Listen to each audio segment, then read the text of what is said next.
ஆண்டவராக இயேசு கிறிஸ்துவுக்குள் மிகவும் அன்பாக நேசிக்கப்பட்ட அன்புக்குரிய சகோதர சகோதரிகளே, உங்கள் யாவருக்கும் அன்பின் வாழ்த்துக்கள்.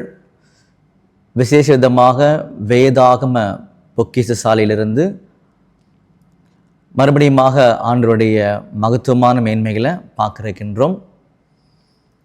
இன்றைக்கி நம்ம பார்க்கக்கூடிய அந்த மகத்துவமான மேன்மையின் உண்மை என்னன்னு சொல்லி பார்க்கும் பொழுது, குடல், இன்டெஸ்டைன், குடல், வயிற்றில் இருக்கு இல்லையா, அந்த குடலை பற்றி என்ன பண்ண போகிறோன்னா தெரிஞ்சுக்க போகிறோம். அப்போ வேதாகமத்தில் காமிக்கப்பட்ட ஒவ்வொரு அடையாளங்களும் நம்முடைய ஆண்டவராக இயேசு கிறிஸ்துனுடைய மகத்துவத்தை என்ன பண்ணுதுன்னா வெளியில் காமிக்குது. அப்போது அதை புரிந்து கொண்டு பின்பற்றக்கூடியவர்கள் கிறிஸ்தவர்கள் அப்படின்னு சொல்லக்கூடிய ஆச்சரியமான தகுதிக்குள்ளாக கொண்டு வரப்படுகின்றனர் தொடர்ந்து அப்படின்னு சொல்லி நமக்கு தெரியுது. சரி, இந்த குடலை பற்றி என்ன பார்க்க போகிறோம் அப்படின்னு சொல்லி பார்க்கும்போது, பாருங்க அன்புக்குரிய சகோதர சகோதரிகளே, பழைய ஏற்பாட்டு காலத்தில் நம்முடைய ஆண்டவரை பற்றின நிறைய அடையாளங்கள் காமிக்கப்பட்டிருக்குது. சில மிருகங்கள்லாம் அடையாளமாக காமிக்கப்பட்டிருக்கு. உதாரணத்துக்கு பார்த்திங்கன்னா, ஆடு எடுத்திருக்கோம் இல்லையா, லேம்ப், உலகத்தின் பாவத்தை சுமந்திருக்கிற தேவ ஆட்டுக்குட்டி அப்படின்னு நம்ம எடுத்துருக்குறோம். வசனத்தில் நமக்கு காமிக்கப்பட்டிருக்குது. சிங்கம் எடுத்திருக்கோம், மாதிரி காளை, புல்லாக் எடுத்திருக்கோம். அப்போ இப்படிப்பட்ட மிருகமானது பார்த்திங்கன்னா ஆண்டவரை இயேசு கிறிஸ்துவை அடையாளப்படுத்தக்கூடிய வகையில் வேதாகமத்தில் பதிவு செய்யப்பட்டிருக்குது. அப்போ அந்த வகையில் பார்த்திங்கன்னா மோசே அவர்கள் மூலமாக இஸ்ரேல் ஜனங்களுடைய பாவங்களை போக்கக்கூடிய ஒரு பலியாக ஒரு காளை, ஒரு புல்லாக் ஏற்படுத்தப்பட்டதுன்னு சொல்லி நமக்கு சொல்லப்பட்டிருக்கு லேவியராகமத்தில். அப்போ அந்த காளை எதுக்காக, இதுதான் வேதாகமத்துடைய அருமையான கனெக்ஷன். அந்த காளை எதுக்காகன்னு சொல்லி பார்த்தீங்கன்னா, இந்த மாடு வகை காளை எதுக்குன்னு சொல்லி பார்க்கும்போது, இஸ்ரேல் ஜனங்களுடைய பாவங்களை போக்கக்கூடிய பலியாக அந்த மிருகமானது அங்கே வைக்கப்பட்டிருக்குது. அது கொண்டு அது தலைமையில கையெல்லாம் வச்சு அந்த சில முறைமைகள்லாம் பண்ணும் பொழுது உங்கள் பாவங்கள் மன்னிக்கப்படும் சொல்லப்பட்டது ஒரு நிழலான ஒரு காரியம். அப்போ அந்த நிழலில் அந்த காளையினுடைய அந்த குடல் என்ன பண்ண சொன்னார்னா எடுக்க சொன்னார். வெளியில் எடுத்து தண்ணீரில் கழுவி பலிபீடத்து மேலே கொண்டு போய் வச்சிடணும்னு சொன்னார். இது ஒரு பாகம், அந்த மிருகத்தினுடைய ஒரு முக்கியமான ஆர்கன், ஒரு பாகத்தை தான் இப்போ நம்ம பார்த்தோம். சரிங்களா? அந்த வசனத்தை நம்ம படிக்கும்போது பாருங்கள், லேவியராகமத்தில் 1வது அதிகாரத்தில் 12ஆம் வசனம் வாசிக்க போகிறோம். சரிங்களா? பின்பு அவன் அதை சந்து சந்தாக துண்டித்து அதன் தலையையும் கொழுப்பையும் கூட வைப்பானாக.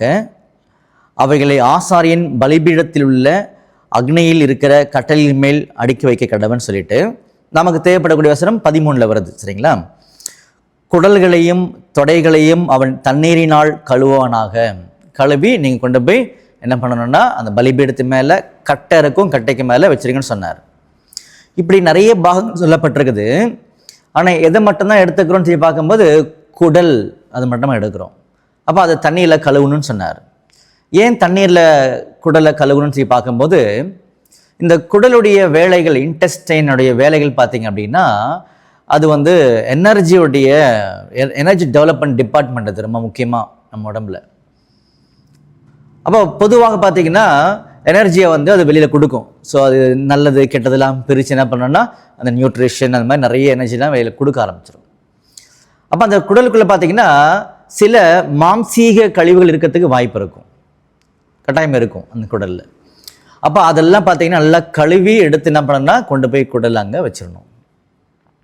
இது கர்த்தருக்கு பிரியமான ஒரு பலின்றதை அவர் அங்கே சொல்லிட்டார். பின்னாடி சர்வாங்க தகன பலி, அது கடவுளுக்கு ரொம்ப பிடிக்கும் அப்படின்னு சொல்லிட்டார். ஸோ இதுதான் பார்த்தீங்கன்னா அங்கே இருந்த ஒரு சம்பவம். இப்போ இது யாருடைய வாழ்க்கை முறைமையை அடையாளப்படுத்தக்கூடிய காரியமாக வேதாகமத்தில் எழுதப்பட்டிருக்குதுன்னு சொல்லி பார்க்கும் பொழுது, நம்முடைய ஆண்டவராக இயேசு கிறிஸ்துவை பற்றின காரியங்கள். அப்போ என்னை குறித்து புஸ்தக சுருளில் எழுதியிருக்கிறது, அவரை பற்றி கம்ப்ளீட்டாக எழுதியிருக்குது பைபிளில். ஒவ்வொரு காரியமும் அவரை தான் அடையாளப்படுத்தும். அப்போ அந்த வகையில் இந்த காளையானது நம்முடைய ஆண்டவர் அடையாளப்படுத்துதுன்னு சொல்லி பார்க்கும் பொழுது, காளையுடைய குடலை தான் அவங்க கழுவி பலி செலுத்தணும், பலிபீடத்து மேலே வச்சுன்றது. அந்த மாதிரி நம்முடைய ஆண்டவர் இயேசு கிறிஸ்துவுடைய குடல் எடுத்துடலாமான்னு பார்த்தீங்கன்னா இல்லை. இங்கே சொல்லப்பட்டது நிழல். அப்போ அதில் என்ன உண்மை, என்ன பொருள் இருக்குது அப்படின்ற காரியங்கள் தான் நமக்கு தெரியணும். அப்போது அந்த குடலானது பொருளில் வரணும், நிழல் அப்படியே பார்க்கக்கூடாது. நிழலுடைய பொருள் என்ன, உண்மை என்னன்னு கண்டுபிடிக்கும் போது அந்த குடலானது பார்த்தீங்கன்னா இங்கே நிழலில் நல்லது கெட்டதை பிரித்து எனர்ஜி உண்டு பண்ணக்கூடிய ஒரு ஆர்கன், உடல் உறுப்பு. அதுபோல் இந்த இடத்துல நல்லது கெட்டதை பிரித்து எனர்ஜி டெவலப் பண்ணக்கூடிய வலிமையான எண்ணங்கள் தான் குடலை அடையாளப்படுத்தக்கூடிய காரியம். அப்போ நம்முடைய ஆண்டவர் இயேசு கிறிஸ்துவுடைய வலிமையான எண்ணங்கள் தண்ணீரில் கழுவப்பட வேண்டும் அப்படின்னு தான் இங்கே அர்த்தம் எடுக்க முடியும். நம்முடைய ஆண்டவர் இயேசு கிறிஸ்து பரிசுத்தர், பாவம் இல்லாதவர், பாவம் அவரை ஜெயிக்கவே முடியாது.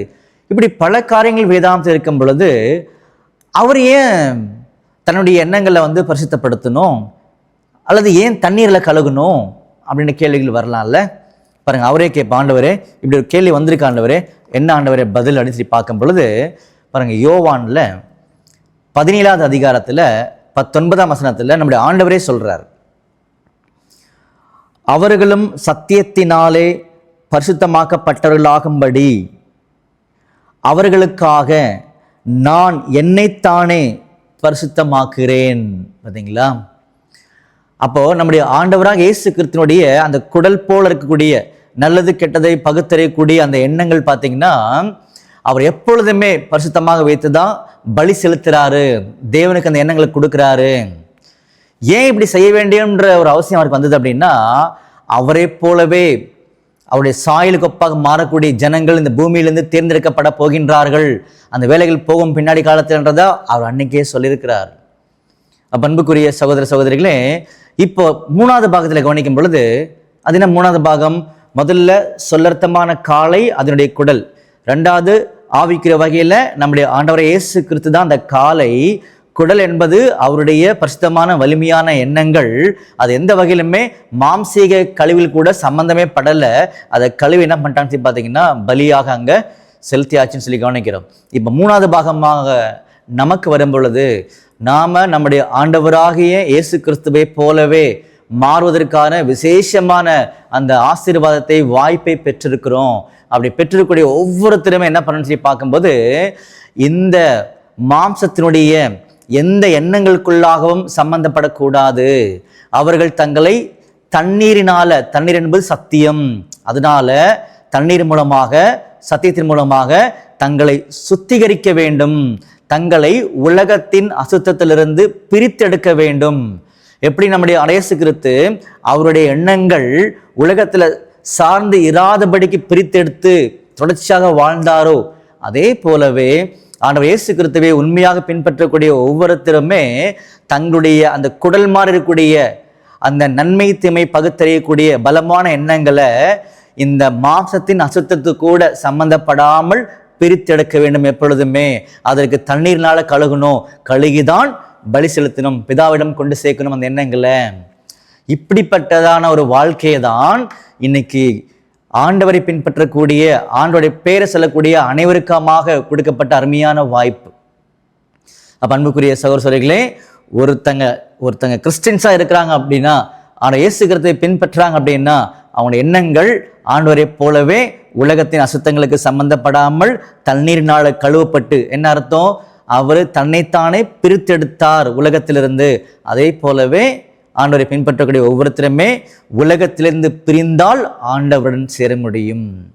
இப்படி சேர தேவன் நம்மை கிருபை செய்வாராக. ஆமென்.